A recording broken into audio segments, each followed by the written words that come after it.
Hey y'all, welcome back to the Top Flight Pod. You know what it is, you know what we're here to do. We're back on screen today, beautiful Austin, Texas. And with the lads, we got Primo on screen today, back again. We got my G Tucker, the one and only, probably the biggest Chelsea fan in all of Central Texas. I didn't say Austin, Texas. I said Central Texas, ladies and gentlemen. And I'll start off with him. Austin FC legend, known for the Monterrey lore, but also a big Chelsea fan, mate. Tucker, how are you doing, mate? Welcome back to the show. Love to have you here. Yeah, dude, I'm excited. There's a lot of stuff to talk about. Chelsea are doing great, so I'm happy. Is that your escape these days? Oh yeah, oh yeah, yeah, When are you gonna get the little badge? You know, the little thing, whatever that dude. is, the little I badge. gotta hit up my Jersey plug and ask him if he can give me one. I need one of those. Okay. Can't Yeah. wait to see you when I'm sure Nino's gonna have one. I'm sure B is gonna have Oh one. yeah. Ociel might have one.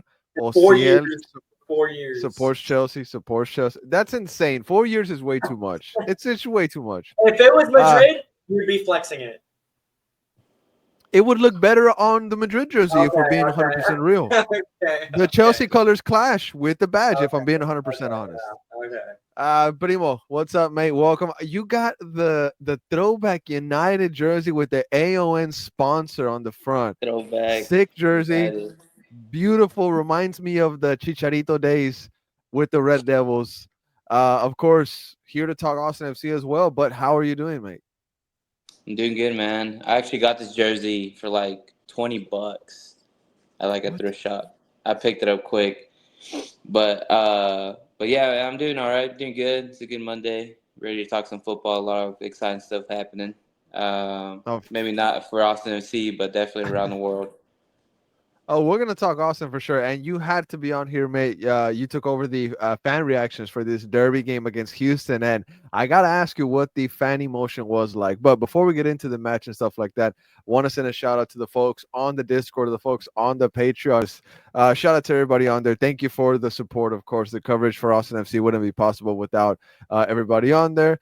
And keep an eye on your mailboxes for sure. You're going to be getting those Patreon packages. Some folks are getting them already. So just keep an eye out there, Patreon members. You'll get the wristbands, a pen, a pin, and some really cool stickers there so you can slap on your fridge, your car, your Yeti refrigerator, your Arctic refrigerator. I don't know what you want to slap it on.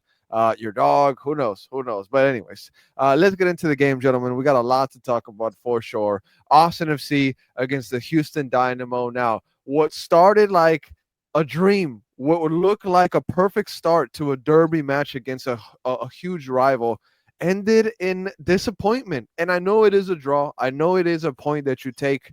Well, you don't take home because you're at home, and it's really unacceptable to draw against poor sides like Houston at home. But anyways, uh, you get a point out of this. You're using it for this playoff hunt that you are on. But a lot of things happen in this match that I'm wondering what you guys think about it. If it was a just result, if Austin FC should have taken, the full 3 points or kept the full 3 points. But as we get into that, Tuck, I want to start off with you, mate. I mean, what were your general thoughts on this match? Like I said, are you okay with this draw? I mean, is this 2 points dropped for you? What is this match? What did it leave for you? Yeah, I mean, it was 2 points dropped. Like, we started so well the first half, like so well to the point to where you could think like we're going in the right direction to like actually make something out of this season. And then we just completely let the foot off the gas in the second half and just let Houston back in the game for no reason at all, really. Like we could have kept the pressure, kept, creating shots, creating chances like we were in the first half, and we just didn't. We just kind of sat back, played much slower, and we let them back in the game. And regardless of what you think of the goals, that's not an excuse to draw the game. Regardless of what you're going to say about unlucky deflections or penalties, you can't draw the game like that. Mm, okay, Primo, I want to get your general thoughts on this game as we get into some big topics. Post match Austin FC versus Houston Dynamo. What did you think about it? Talking about the emotion of the fans. I mean, what were you getting from them as they were leaving Q2 Stadium? Well, a lot of disappointment. A lot of disappointment. Even though it was a draw, I bet. for a lot of people, it felt like an L, man. Because the way we started off the game, I think was really great. 2-0. That's what you want, especially against Houston. And for a minute, it kind of just looked like we had this game in the bag, man. It looked like this game was ours. So a lot of people were leaving disappointed, and then just unhappy, kind of overall with everything. With Nico, with the players, with the way they played towards the end. So a little bit of a mix of things there, Mm. but for sure not some good reactions. Ah, of course, of course. Now those reactions are up on YouTube, so you can go ahead and check them out. But guys, I want to talk about probably one of the biggest events that took place in this game. I'm talking about the penalty, right? The PK that was awarded to the Houston Dynamo. Now, in the Spanish pod, we were talking about this PK, guys. We were saying how the referee was about 3 feet away from Robert Taylor and the Houston Dynamo player.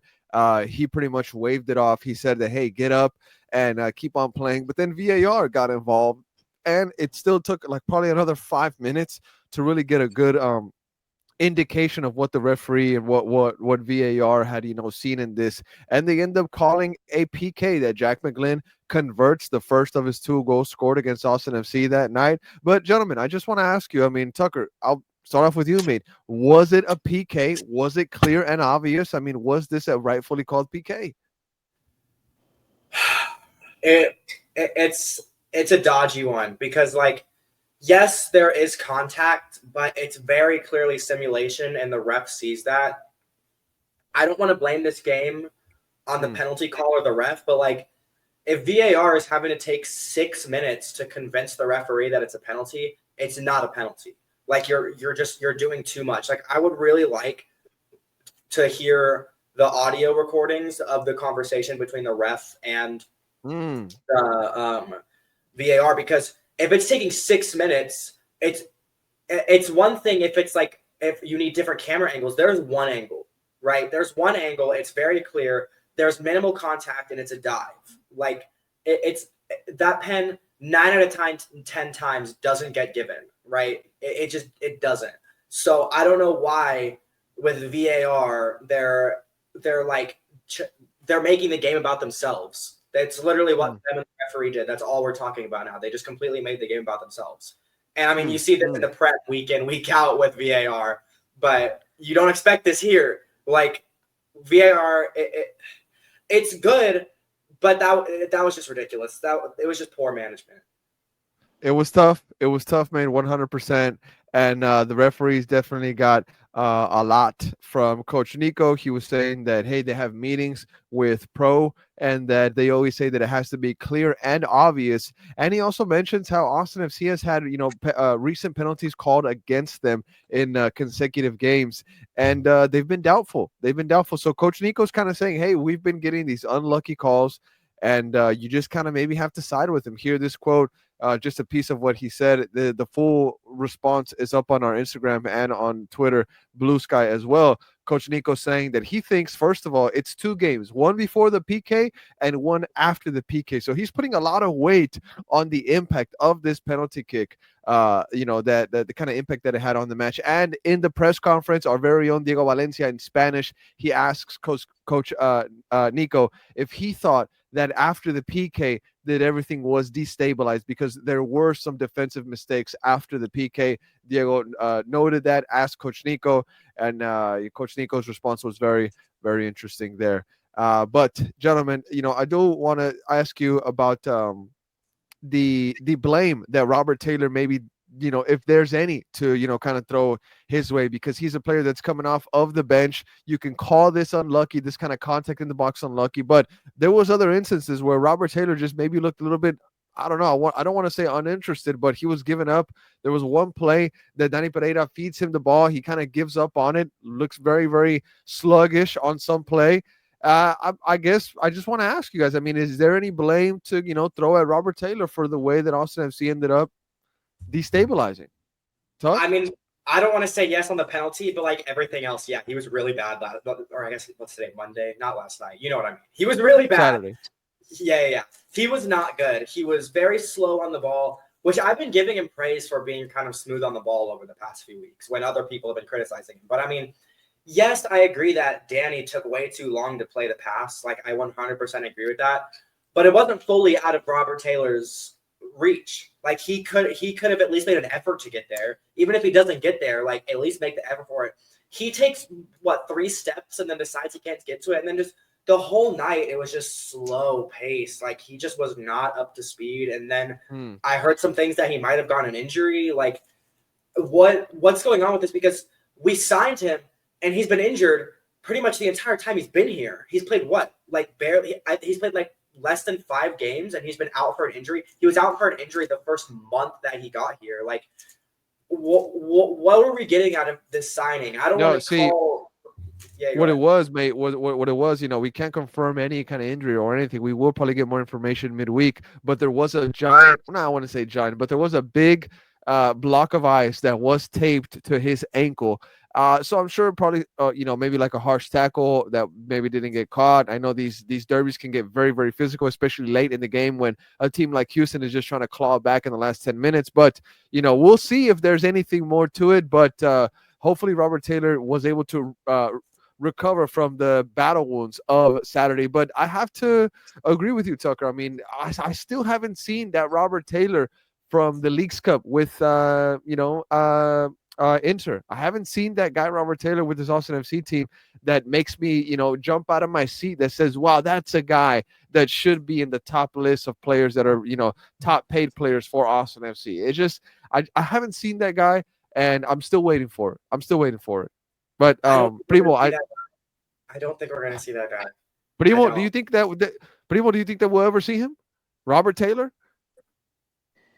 I don't know. He's already getting limited minutes. You got to do the most, and after True. Saturday's game, it left him kind of in an unfortunate situation. You don't want to blame the guy for the penalty. It was a really soft penalty, but at the same time, it doesn't doesn't do you any good, especially if you're trying to get into that starting lineup. So I It's think true.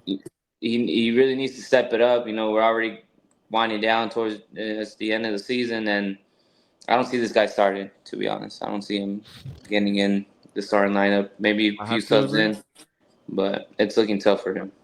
I got to agree, but this is one of those players that can probably snap on at any moment. We saw the goal that he recently scored. There was his first one for the club. It was a nice, post and in. So hopefully we can get more of that from Robert Taylor, but from right now still in a bit of a desert with RT. But we'll see what happens. We'll see what happens. Now, I want to talk about the second goal that was scored by the Houston Dynamo, gentlemen. We got to break it down here a little bit. Now, going through the whole sequence, I do want to ask you guys, where do you think the mistake lies? Because I see two things here. Now, number one, Mikel Dessler. I don't know if you guys agree with this, but his side is left a little bit exposed. That allows Houston Dynamo to kind of take that space in their left flank, Mikel Dessler's right hand side. And then also, I do want to point out that Svatok should not have toe poked that. He should have not stepped in. Stuver had it covered. Tucker, what do you That's think? harsh. That's hard. Look, it's just a Harsh. lack of. Yeah, I mean, to say a defender shouldn't do his job and stick his foot out to block a shot, I mean, come on. Like, that's You harsh. have to know sometimes. You have to know sometimes, mate. But a defender's job is to defend the goal and block shots and 9 out of 10 times it blocks a shot, and this one time it deflected in. So that's just harsh. But I mean, all around it was a lack of concentration. I mean, to give Jack McGlynn, a player that we know he's been really good this season, He has quality. He's been He keeping has Owen Wolf quality. out of the U.S. national team. Like he's been great this season, and to give him the amount of space and time we did in the ball in those last 10 minutes, we allowed him to just completely just grab the result on his own. Like it was just a poor performance all around.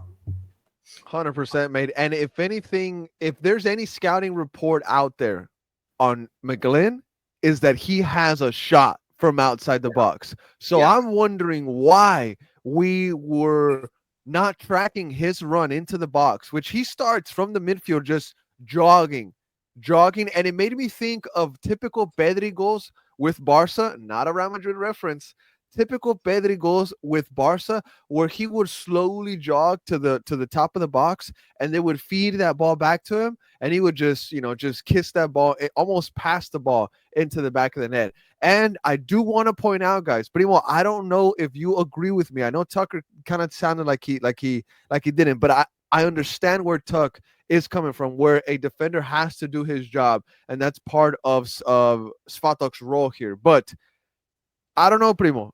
If it was me there, and it's easy for me to say it now, but if it was me there, mate, I would have stood still. I would not have moved my feet or tried to, change the trajectory of the ball, because my keeper, I trust him. He's an all-star keeper, and I believe Stuver had it covered. Primo. So how did you see it? Do you think Svatok committed a mistake by intervening with the ball so late? I think he might have overcommitted right there. I know you're trying to block the shot. There's already a lot of traffic going through in front of that shot. I would just, hey, keeper.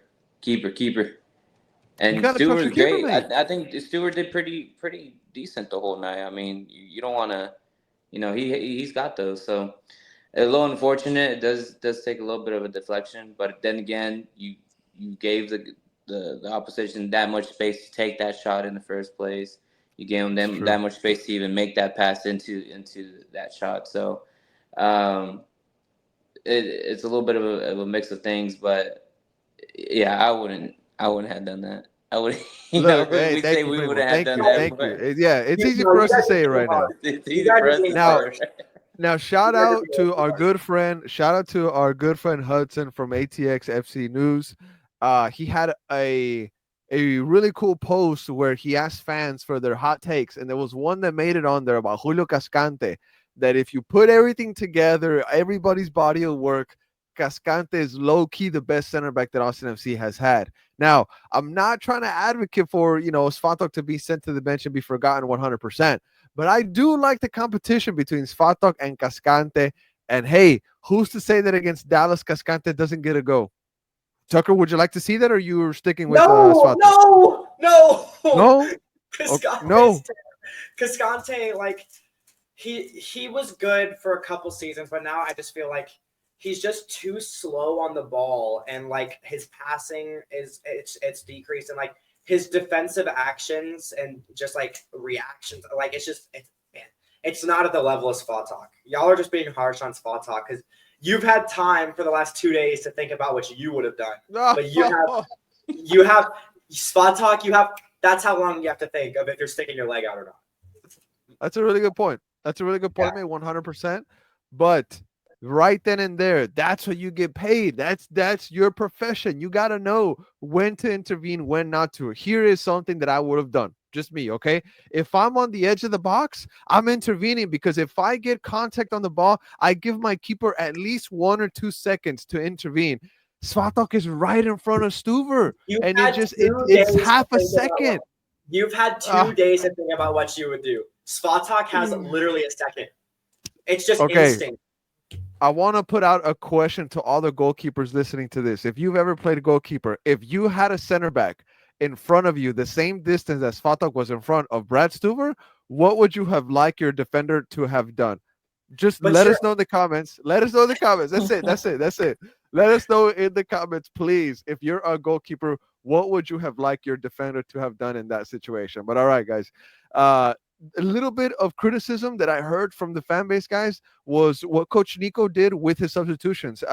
You know, there were some good names that came on: CJ Fodry, Khaled O'Brien, John Gallagher. But those guys came on as a triple sub in the 90th minute. You had Robert Taylor come on with Savovic as a double sub in the 70th. But then also there was people saying that they didn't come on with the right energy. I was part of that group saying that the mindset wasn't right coming off of the bench. Stuver talked about that subs impact a game, right? They do 100%, and it's hard to match that tempo. So I do want to ask you guys if there's any blame to throw at Coach Nico for how he managed his team in this game. Tuck. I think a portion of it you have to think about is missing Vasquez because if you really think about it, Rubio is our super sub. but now we're having to start him, and he only has 50, 60 minutes in him tops, right? So we're having to start our super sub and then take him off within 60 minutes. Obrion and Fodry, when you're trying to win a game like that, I just don't think there's the subs. They're the right guys. I love Fodry and like what he brings, like in terms of like passion and like getting the crowd going. He does all the antics to get the crowd going, but he's just not up to speed with everybody else. I don't think I think there's too far of a gap between MLS Next Pro and MLS that he hasn't really been able to make the switch yet. And I mean, like I said, I love the antics. Like he was a part of a play that led to a corner after the Houston equalizer, and he ran across the entire block or the entire box, like getting the crowd going. But I mean, getting the crowd going, it doesn't seem like it gets you goals. So 100%, 100%. An issue.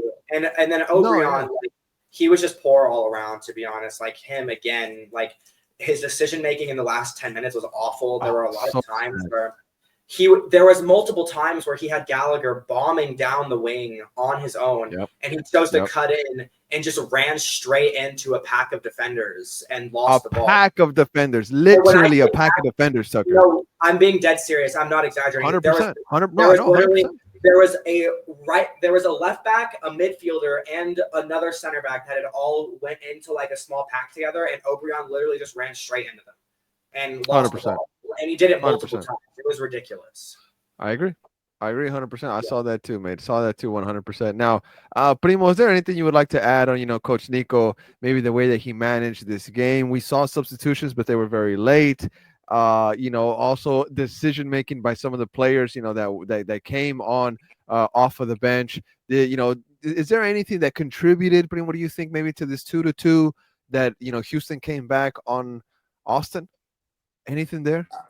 I mean, I think I feel okay with the time of the subs, at least the first ones. But I maybe put in Obrion and Gallagher instead of Taylor and Sabovich. Maybe.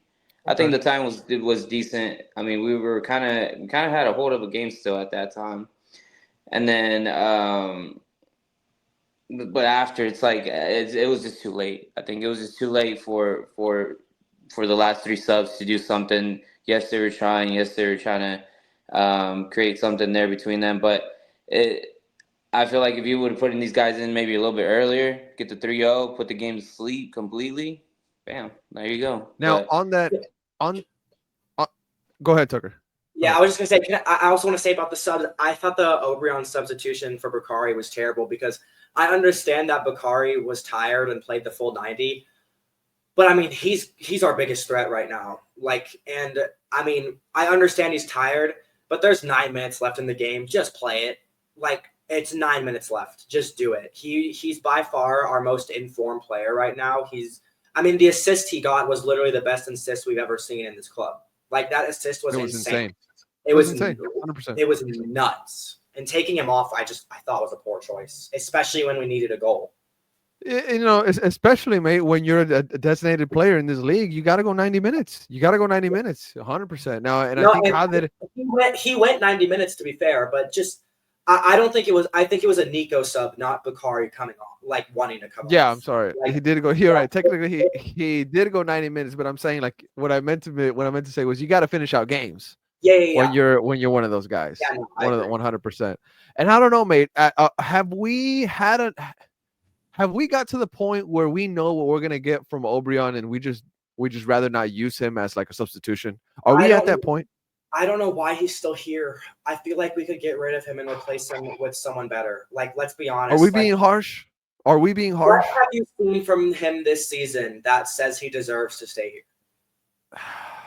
Absolutely nothing, mate. Exactly. Absolutely nothing. I love his passion and his antics. He gets the crowds going. I know he likes being here, but he sucks, man. He stinks. He stinks. 2024 Player of the Year merchant, Offensive Player of the Year merchant. Look at the players he was competing with for that offense. That tells you how bad. All right, I got you. Now, Let's see. Primo, is there anything you'd like to add on Mr. Jader Obrian? I mean, I know maybe some folks out there are going to think that we are being harsh. Maybe they want to see more from Jader. I know that he has, made some fans here, like Tucker mentioned, his celebrations, his antics on the field. They fire people up. And just like Tuck said, he likes to be here. He's a player that he acclimated himself to this team quite well. He came from FC Dallas. He knew Coach Nico. But Primo, is there more that you want to see from him? Not necessarily like, oh, I want to see more, but just do you want to see how that being used more, or are you like, nah, I'd rather give his minutes to a guy like CJ, somebody that hey, maybe he's going to be long term. I think I think if someone's gonna be coming off the bench on a regular basis, I would want it to be Hader. Um, I know they're trying to give Bugatti everything they can as far as the minutes, the confidence, and everything. He's doing pretty decent, so it's a little bit tough for him to get into the starting lineup right now. But I mean, he did all right for us last year. I mean, give him a chance, give him a few minutes, maybe he'll give you 2024 something. merchant. But you, Twenty but you, we are giving him a few minutes, and he's shown nothing in the chances he's gotten. Hey, Absolutely what nothing. you give him like extra time? What 2-3 minutes? Well, There's I'm, been I'm multiple games where he's gotten over 35 minutes. Now, Multiple. no, no, yeah, how that he has not shown us much, man. We got to be here 100%. But like Primo said, he does bring some good speedy shifts off the bench. It's just his decision making, like Tucker mentioned earlier, has just been so poor. But guys, I do want to talk about what Austin FC did right, because I know we've spent a good chunk talking about maybe what Austin FC did wrong, and I know it was a frustrating night for fans and players, coaches, everybody leaving Q2 Stadium because the points were there for the taking. It slipped through your hands like sand at the beach, 100%. But I think now we can talk about what Austin FC did right. And what did they do right? Well, it was the first 45 minutes of this game. Hell, maybe the first 70 minutes of this game, because other than the first half, in the second half, they still had chances. Bukari had a 1v1 that the Houston Dynamo keeper saves with his damn face, I think. There was chances that this Austin FC team had, but in the end, it was 2-2. It is what it is. But the first half, what this team did good. Let's start off with the Elias Sanchez goal. Now, post match, Coach Nico was asked by again Diego Valencia from We're Austin TV if this was something that was just happened in the corner kick, or was it something off of the training ground? And Coach Nico gives the credit to his assistant, Nico Bosch. And I think we might be Nico FC, everybody. That's what somebody commented on this post. But credit to Nico Bosch, who's a specialist in set pieces and dead ball situations. He identified an area where we could inflict significant damage on Houston. And it was the first corner kick that Austin FC had, where Elias Sanchez appears by himself, solo, and gets his own rebound to put the ball into the back of the net. So, just on what Austin FC did right, the first goal, Tucker, what did you like most about it? I mean, it was just a good goal, to be honest. A set piece play. I mean, it's as simple as that. It was a good set piece, gets the header on target, keeper doesn't save it, and he's there for the rebound. Simple as that. I mean, it was a very well played goal. Keeper makes a good initial save, right? Yeah. Spills it, and Elia, like we said, gets his own rebound. But the space in the middle there, credit to Austin FC players for creating that. You can see that there was some kind of screen set. There was a very interesting setup there in the center. But credit to this guy, Nico Bosch. Love to see the work on the training ground show on the pitch. But we got to do some defensive there later on. But Primo, this set piece goal was honestly very, very nice. But I don't know about you. My favorite part was that it came from Ilya. It really was a surprise. And we got that bit of information from Biru. Hit my mic. We got that information from Biru post match in the mix zone, where he says that the plan with Ilya's goal was that he was going to be the surprise man. Nobody thought that the corner was going to be going to Elias Sanchez, and it was going to him exactly. So that's what caught all the Houston players off guard. So Primo, I mean, hearing all this info, getting all this behind the scenes stuff on the goals that Austin FC scored, the first one, what are your thoughts on it? I would love to see a lot more goals like this. This one was a very well For played sure. corner. You see everyone split. Just Houston creating that big space right there in the middle, and then Ilya just comes in, has plenty of space to kick it in, and still has space to catch the rebound and score. So very good set piece in my opinion. I want to see more of that in the future, especially going into playoffs. You want to take advantage of every opportunity that you can. So 100%. very very well played. I loved it. 100%. Now, credit to Elias Sanchez for getting the goal, the captain, and also the little bit of behind the scenes information that the coach gave us, and also Guilherme Biro. And that's the guy that I want to talk about next on what Austin FC did right. Now, Guilherme Biro, he gets his goal, celebrates it like he always does, like Spider Man, right? He said that he does it because it started with his nephew and then his daughter, if I'm not mistaken. Like they love it whenever he does that. And the goal, the performance that Biru put out earned him a spot on the MLS team of the match day. It was on the bench, it is on the bench, but hey, a call up to the team of the match day is a call up to the team of the match day. I don't want to hear it actually 100%. And a quote that we got from Guilherme Biru, this is on Elias' goal and also his, that Elias' goal was practice and that his goal was like instinct. So that's pretty cool there. And we've seen Guilherme Biru always race up that left flank, right? Always going up, applying pressure. And we know how much of an aerial threat he is. We've seen him score goals against LAFC off the corner kick. And this one was nice. Got to give credit to also Osman Bukhari for creating the space to get the cross into the box to Guilherme Biru. But Tuck, what did you like about Biru's goal? What did you like about Biru himself? This is one of the things that Austin FC did right against Houston. Biru had a great game. Yeah, no, Bureau was really good. The goal was all Bukhari's. Like, let's be real. I mean, that really no credit for Biru. No credit. No. It was a good header, but come Okay. on, that Bukhari assist was like I could not believe it when he got that cross off. I thought he was going to lose it.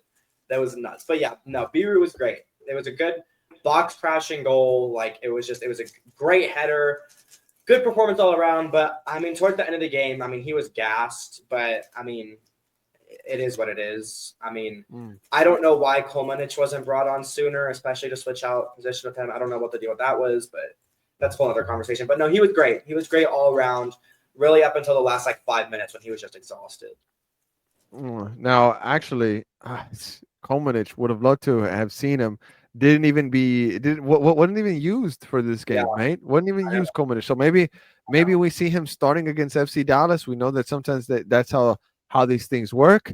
But talking about Guilherme Biru's goal, right? I do want to mention this crazy stat for this crazy left back from Brazil's second division that some folks were criticizing. At the end of the day, it's your own words that you have to eat. And yeah, he is an all-star, bud. Guilherme Biru, I just wanted to point out that he has a wacky stat, right? He has 3 goals this year so far. He has the same as Usuni, more than Bukhari, and 2 less than Brandon Vasquez. So can the real DP stand up? Can the real DP stand up? No, I'm just joking. But it's great to have a guy like Guilherme Biru contribute on the defensive side of things and also on the offensive side of things, guys. But any other words on Guilherme Biru, Tuck, before we maybe move on to some other topics? No, I mean, it was a great performance, a great goal, and deserved team of the match day. So that's really it. 100%. Now, one more question, guys, before we get into some Dallas things here. Do you think that this result against Houston is going to be a problem moving forward against Dallas on Saturday? Is this something that's going to fuel the team? Ozzy and Diego were saying that FC Dallas is going to be the team that's going to pay the broken plates. In Spanish, es el equipo que va a pagar los platos rotos. Pretty much saying that poor FC Dallas, they're going to be the ones that are going to take all the punches after this Houston Dynamo. It's like whenever your team loses in real life and you get on FIFA and you beat them like 15-0, right? Diego and Ozzy think that might be FC Dallas. But guys, when we're talking about Dallas's form, they have a win, a loss, and a win before their match against Austin FC at Q2. They're 11th in the table. They got 28 points. But we got to point out that they lost Lucia Costa to Fluminense. They got 4 million. They lost Marco Farfan to Tigres of Liga MX. They do have a secret weapon in Peter Musa. He has 13 goals. He has 6 goals in 4 games. But their second most highest goal scorer was Lucia Costa, who has now departed to Fluminense. So I want to ask you guys: is this going to be fuel for this game against Dallas, or do you think that Dallas is going to be an aura killer and is going to put another stop to Austin FC's plans? Tuck, I'll start off with you, mate. Yeah, no, I think we'll beat Dallas. I think this game hopefully is a lesson to not take the foot off the gas, but also just like Dallas, I mean, over the past years have been terrible defensively, and they just lost Lucho Acosta, who is, I mean, their biggest offensive threat. And their whole thing is kind of, just outscore the team because we're going to concede goals, and they lose Lucho Acosta. So we will score multiple, I think we'll score multiple goals on them. And Musa's going to be very hard to keep quiet. He's one of the best strikers in the league. He was in the Golden Boot race last season. He's in the Golden Boot race this season. He has like crazy stats over his last like 13 games or something like that. And I think he has like 6 and like 5 or something like that. He has crazy stats 6-4, 6-4. Yeah, 6-4, 6-4. So he's in really good form, but Incredible. All that matters is that we score more goals than them, honestly. So I mean, Bakari will tear up their defense. I want to see Bakari cut it and shoot more. I think we need more of that. Hopefully we see that this game, but I think we should be good this game. Does Austin need a back five, Primo, for this game? Do they need to go back five? No, I don't think they have to do all that. No? Okay. They for sure need to keep it calm and tight, not open up those big spaces. But I think it's gonna be a whole different game for sure. You can't. I feel like Dallas has given us issues before. I don't think it's gonna be that much of an easy game. 100%. But for sure, maybe an entertaining one. I hope we do come up on top. But I'm not. What Diego and Ozzy were saying. Oh, we're gonna give them this beating. I don't think it's gonna be that much of a beating. If we beat them, we beat them. But I don't think they're gonna go all out against these guys. They still gotta watch out. They gotta. There's some couple names in there. You got Musa who can definitely be a threat.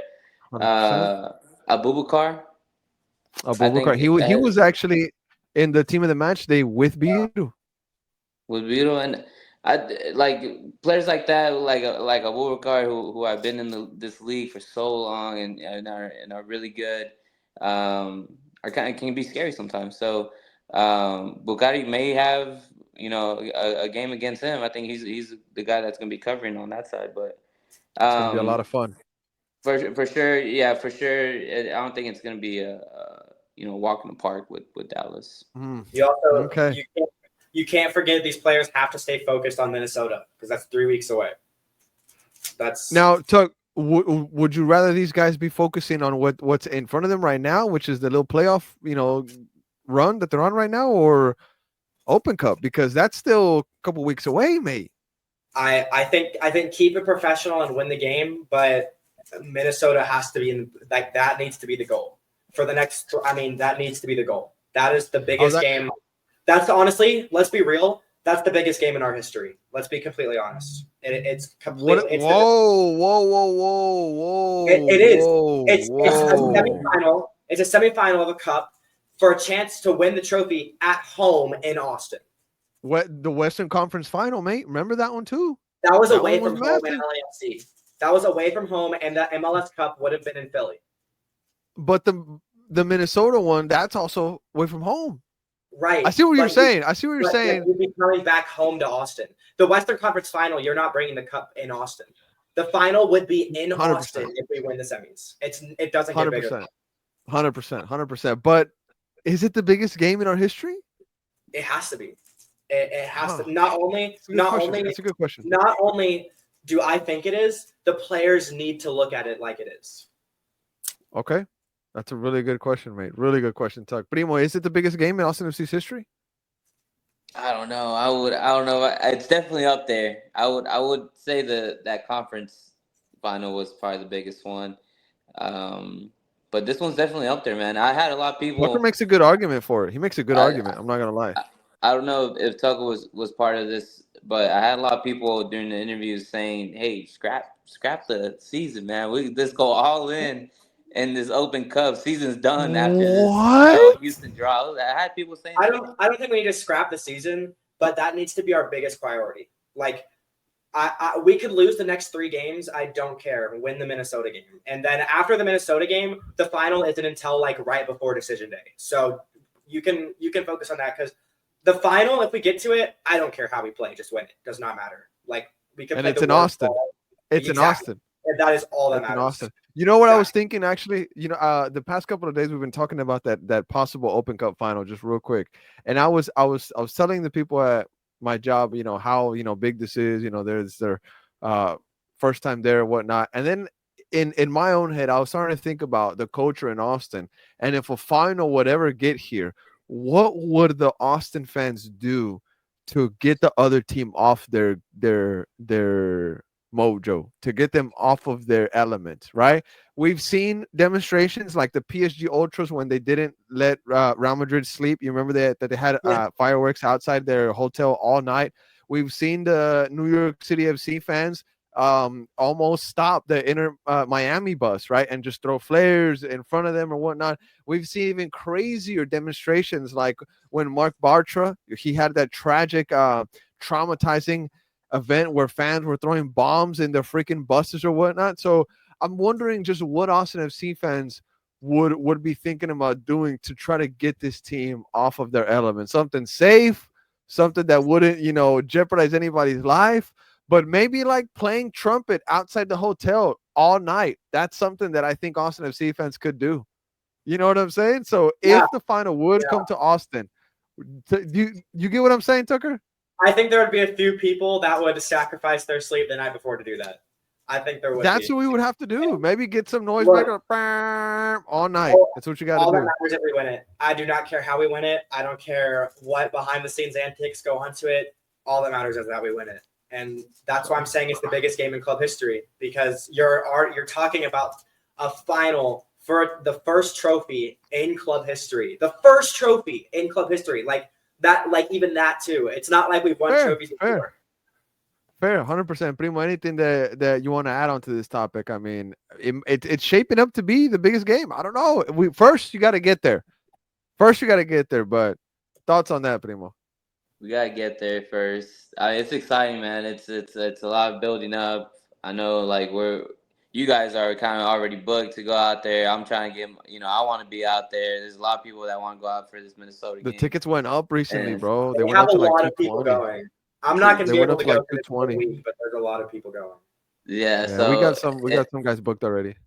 hopefully they bring they get the dub and they bring that last game home, and it'll be a whole nother party out here if that happens. I'll be one of the ones out there 3 or 4 in the Yeah, morning with an air yeah, horn, or I'll take some of the La Murga people with me. yeah.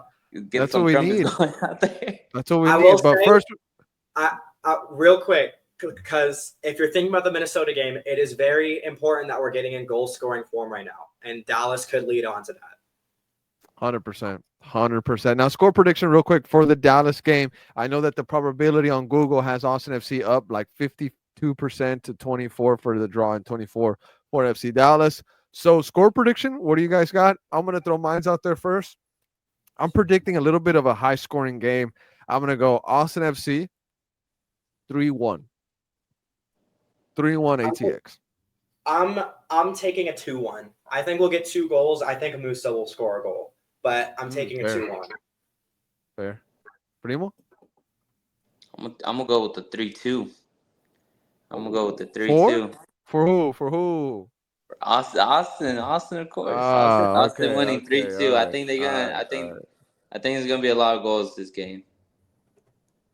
We'll see. We'll see. I think a lot of goals. But remember, 2 departures. Luciano Acosta, MLS legend, they said on the MLS article, and also Marco Farfan to Tigres. What a move for both players. I mean, you go to Liga MX and you go to Fluminense. When you're talking about Lucia Acosta, 4 million for Dallas. Now they're probably in a little bit of a rebuild mode themselves. They're gonna have money to spend. DP slots open now, so we'll see what they do, what they got cooking up. But real quick, here's what Austin FC might be cooking up. New rumor: Joaquin La Vega. Now, this is a guy from Fluminense. We were talking about the team that's involving Luchi Acosta. I mean, Tuck, just before we get into this guy, I mean, just your thoughts on Austin's transfer window so far. before we get into details of this guy, Joaquin? It's been all over the place. Honestly, I don't even know what to think. I mean, this is not the first rumor we've heard, and all of our transfer targets we've lost. The transfer that we did get in, Nicky Boloco, I mean, where's he been at? He's been available for selection for almost 3 weeks now, and he hasn't made any appearances. So I don't even know what to think. I mean, I honestly have no idea what to think if this transfer will even get done. I mean, we've heard so many different rumors. Like, I don't even know if this deal will get done. You know what I mean? No, 100%. And on the Nicky Baloco situation, I just want to point out that Coach Nico did say that his first game since like May was the friendly against Charleston during that Leagues Cup break. So that's not good to hear. Yeah, His fitness level, I'm sure, is not where they want it to be at. Although the player can say to fans that he's ready, it doesn't matter what you think, mate. It matters yeah, what your trainers think, what the coaches think, and they're going to make the final decision. But some information here on this guy, Joaquin. Now, this is from RTI. And before we get into this rumor, we have to address the recent situation with the rumor of the gentleman from Bristol City. Uh, People need to be careful on the transfer rumors, especially right now, because it seems as if this was a bait rumor and it just wasn't true. RTI lost a lot of credibility, right? Not only with this one, but also with some Danny Pereira stuff that was going on. So, just transfer rumors. Always look at the source. Take it with the grain of salt, as they say. But let's get into this guy now. Austin FC has reportedly made an informal inquiry for 20-year-old Uruguayan winger Joaquin La Vega, currently playing for Fluminense. La Vega joined Fluminense in January 2025 after starring for Uruguay's U20 side at CA River Plate Montevideo. He has a contract, guys, through December 2029 with just 4 matches and 88 total minutes played so far this season. Not good. His future in Brazil has come to questions and to doubts. Obviously, probably you can understand why. Now, this is apparently no formal approach has been made, no formal offer or anything like that. Just like a hey, what's up? What's going on with this player? We're going to be monitoring. We're going to hover this situation or whatnot. So, Tuck, I mean, is this a guy that you think you would want to see with Austin FC? I mean, he's a position I don't know if Austin FC really needs right now, but I mean, if he can U22 maybe? if he can play left wing, I think we need a left winger badly. I think we saw on Saturday the makeshift Owen Wolf wasn't really the best for the left side. Robert Taylor obviously is not up to what we need him to be. So if we can get him in as a U22 deal and he's good enough to be a starting left wing, I think we could use it. But I mean, if he's more of just like a player you want to develop, I don't think like a Nico Dubersarski, for example. I don't think we need to sign him right now. Hmm. Okay. Well, I do like how we're going through the South American market, right? I think that's the kind of players that this club needs based on the heat that you Yeah. experience at this club. But Primo, I mean, thoughts on this rumor? Joaquin La Vega from Fluminense. I mean, a top side with, in top competitions. Libertadores, Brazilian league is also very, very competitive. One of the best in the world. Is this a player that you would like to see wearing the Austin FC colors? Yeah, I wouldn't mind. I wouldn't mind seeing him in here in Austin, especially if he can. Probably, I agree with Tucker. I think if we do need to fill something, it's probably gonna be that left wing, and if he's able to kind of play in that role, stick in, and maybe make something happen, that would be great. He's coming from Fluminense, and like you mentioned, a very good team coming out of a really good league. I love that. Austin FC's still in that market, being active. So I I hope it happens. I hope it goes through. I know a lot of the rumors lately have been kind of falling through. A lot of the transfer targets haven't they haven't hit, but I hope this one does. Yeah, we'll see. We'll see just what happens with this guy, and hopefully we see Niki Beloko soon. We also have the new Serbian center back that is yet to join the club, so we'll see what happens with him waiting on visas and stuff like that. Man, I wish he had the guy that Sonny got for with LAFC because it was days for my boy Sonny to be, approved and stuff like that. So hey, it is what it is. Sometimes it feels like we're given the table in the back of the restaurant, but hey, it's probably the game that you got to play when you're talking about MLS.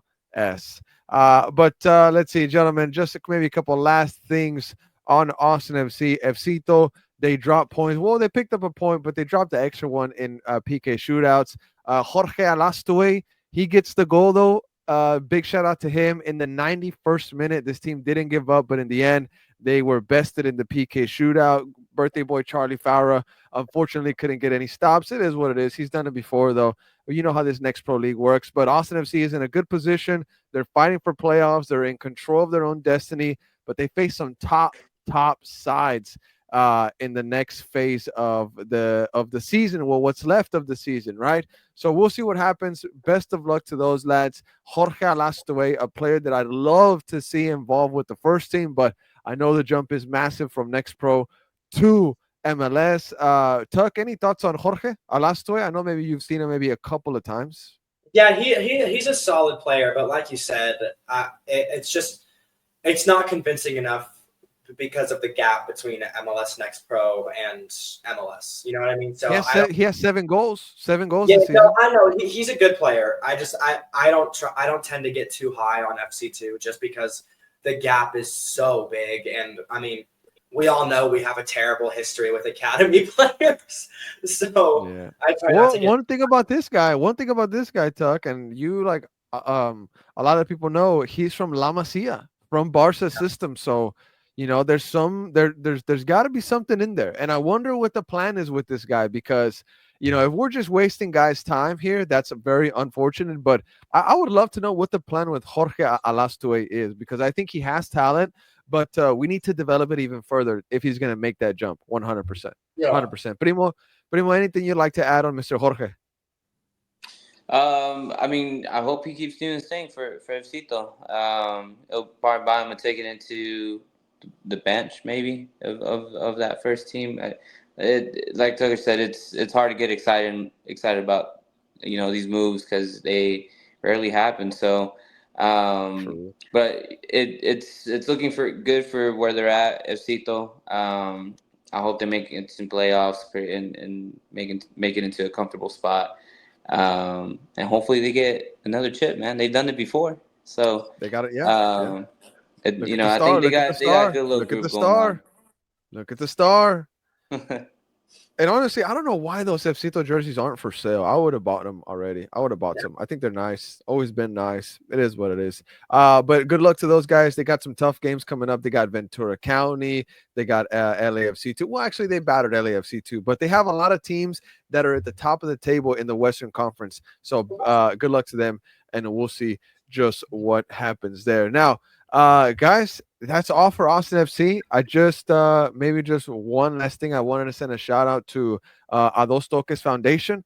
Danny Pereira's foundation teamed up with QQ Barbershop to give out free school supplies, to give out free haircuts, and also free physicals. Free physicals for sports. How cool is that? Now I don't think they were doing them there, but they were giving away free physicals and stuff like that. So that's massive. I don't know exactly the details, but you know how you get physicals or whatnot. But shout out to them. It's a lot of help for families what they did for the community, and I just wanted to give them their shout out. Of course, we were there. We had our grain of sand in this operation, so I'm very happy to be part of that to give back a little bit to the community, but especially shout out to QQ Barbershop and to our Dos Toques Foundation. Manuel Osuna, he's the team's barbershop. I know a lot of you guys might know him. I heard he's a freaking great barber. And no, just wanted to send a shout out to them. But Tuck, Primo, any closing statements as before we get out of here? No, I think I'm all good. Primo, you're good, mate. Anyone good, man? I'm just hoping for a dub. We kind of need one right now. 100%. Now we will come back midweek after the midweek media availabilities to talk about what Coach Nico had to say, see what player we get on the mic, see what these guys have to say either about Houston, still some thoughts, or looking ahead at the FC Dallas game. So we'll see you soon. We'll chat then, and just be safe, everybody, and later.